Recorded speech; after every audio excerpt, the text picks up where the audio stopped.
As Texas continues to recover in the aftermath of the deadly winter storms, President Biden is expected to head to Houston tomorrow. He plans to meet with local leaders to discuss the ongoing relief efforts. One Houston County woman was in Texas during the crisis. Brianna Richardson spoke with Niecy Selby, who says the weather left her trapped for days. The second week of February was supposed to be special for Niecy Selby. She took a trip to San Angelo, Texas. I flew out to Texas on the 8th of February to visit my father-in-law and drive him to San Antonio to visit his wife's grave. Selby was also celebrating her 60th birthday, but very soon that trip turned into something unforeseen. We never expected it to be a blizzard conditions for 2 days and then no water for a week. A trip that was scheduled to last 6 days turned into 13. She says she didn't bring enough clothes and almost ran out of her medication.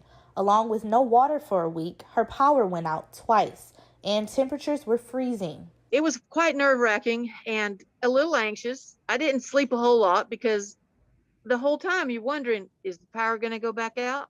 Is it going to get cold in here?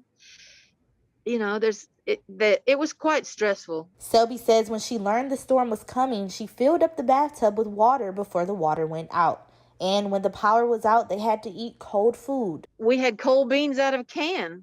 You know, my father-in-law had food to eat, but he didn't have power to cook it. So we couldn't heat anything. Selby even spent one night in the Dallas airport, then finally got a flight back to Atlanta on February 20th.